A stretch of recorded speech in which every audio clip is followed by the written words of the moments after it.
So guys, before I actually start talking about this video, this is about a lesson that you need to learn.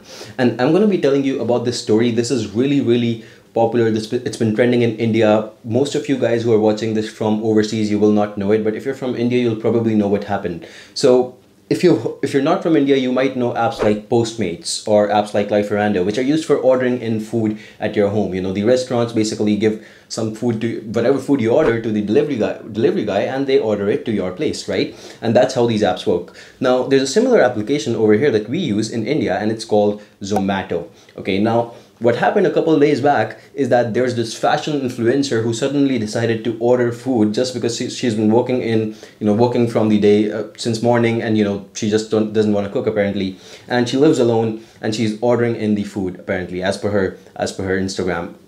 She orders in the food. Now this guy actually appears on her door very late. The food is late apparently, okay? And we all know that this is very common. There's traffic on the roads. There may be some reason. Hey, maybe that guy was just slacking off, but he was late. That's the big deal, right? He was late at her door, and she was constantly in touch with the Zomato support that, hey guys, look, this order is actually late, so I want it for free. Now, first off, Zomato never really promises its customers that if your order is late, you will get the food for free. They might give you some free credits, they might give you credits for your next order, right? But they will not usually make the order free. And then what happens is that this girl apparently pushes some charges against this guy. Let me tell you what happened, what she claims happened. Now, she claims that this guy came in, and he's very huge, of course. So she actually told him that, look, wait outside because I'm connecting with the Zomato support, and I will go ahead and make this order free, or I'll return it. Now, this is a cash on delivery order. She still has to pay him. If that guy does not get paid, this money will be deducted from his salary. That's how it works. That's how it works. And these people, the people who are working with Zomato, they're not really doing their dream job. They're not really doing a profession that they're in long term. They're just doing it to support their family temporarily, or because they just don't really have any skill. And that's the importance of learning the skills, guys, first off. Now, this guy actually comes in. He's waiting outside, but the girl is trying to connect with the support, and they're not making the order free. So what apparently this girl says that what this guy does is he comes in and he snatches the order, punches her in the face, and then this is what her face looks like. Now, if you have seen anyone punch someone on the nose, first off, you will know that they will not start bleeding over there. They will usually not start bleeding right on top of the nose. The blood might come out of their nose, but it will not usually start coming in from here, right? False statement, pretty easy to detect. Next thing, this delivery guy is taken to the police station, and all of this case happens, and what he says, apparently, what he claims in his statement is that he was being hit by the girl herself, and she was hitting him with her slippers, and what he did, he tried to really, in self-defense, he tried to push the slippers, and what happened is that her ring kind of hit her nose, and that's how it kind of started bleeding, which seems a lot more realistic, by the way. This does seem like a cut from the ring. It does not seem like a cut that comes in from someone punching the other person. Now, whatever the story is, this has been trending on social media for the last 3 or 4 days, and apparently this girl, let me actually tell you a little bit more about this girl. She is a fashion influencer. So she knows social media. She knows the power of social media. She had about 30K followers before this incident happened. Since then, her followers have tripled. And this is going on. First off, why is she getting this attention on social media? I do not get it. And why are people following her knowing that this is what is going on? Now, feminism is great, and I know that feminism is about equality, right? But where does feminism say that you just devalue the males and you overvalue the females? That's not what feminism is, right? And apparently, in India at least, people really, they don't really look at feminism as equality. They just look at it like, something like this. Anyway, so that's the point. Her followers have tripled, and she's actually going on creating more content around this so that she can get more attention. Now, we all know and understand this, but the point is that if these two people were better at handling conflict, and one of them was not supposed to go so far as to lie about it, this could have been all avoided. And let me tell you, Conflict management is a skill that you need to have. It's something that happens every single day. It comes in your life, it comes in your parents' life, it comes in your siblings' life. It happens to every single one. God forbid, don't tell me that you will not face any conflict because you're a monk, because 99% of you will face the conflicts in life. And chances are the situations may not even be favorable if you're not in your own home country as well. So conflict management, I think Chris Voss puts it very, very well. When you're negotiating, it's the art of letting the other person have your way. And that's really what I really enjoy reading about his book. It's really about understanding how to let the other person have your way. So you get what you want, but the other person thinks they're getting what they want. That's really the crux of it.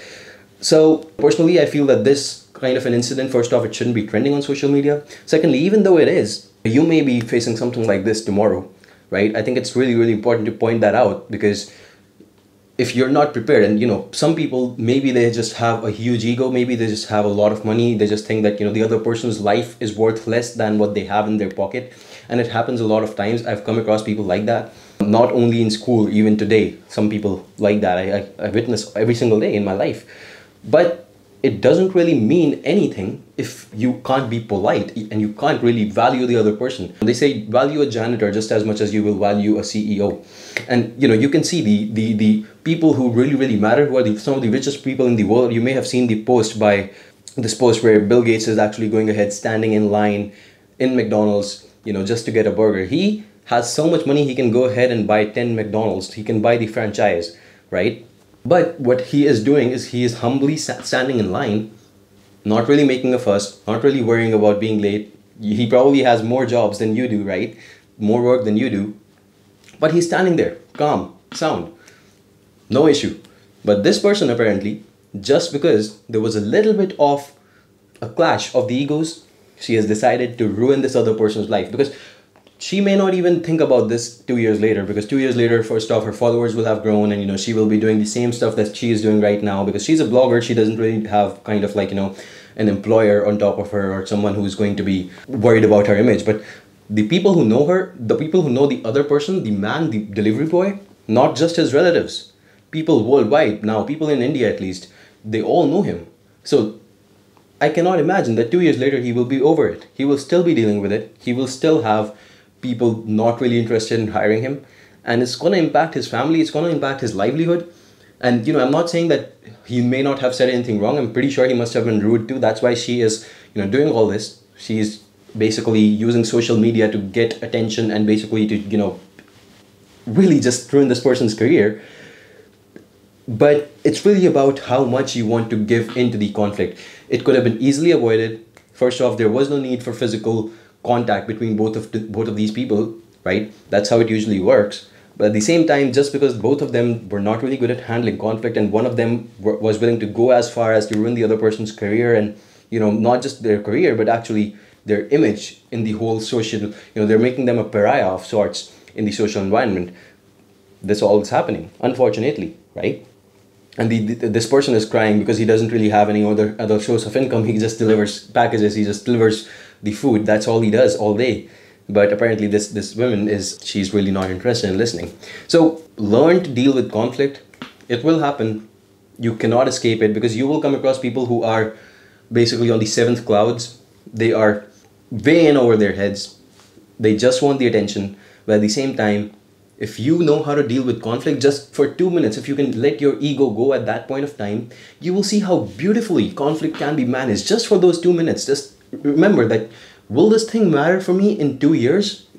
Even after 1 year, will I really care about what happened? Will I really care if this person, I satisfy their ego? Will I really care that they disrespected me? Will I really care that they did wrong to me?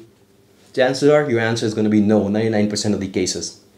Because let me tell you, and in the words of Gaur Gopal Das, that one person that I think that is very, very right over here, is people will not remember what you did, people will not remember what you said, but they will remember how you made them feel. And that's the most important part, right? So go ahead, guys, stop giving this attention if you're not from India. And if you're from overseas, take this as a lesson. This can happen anywhere.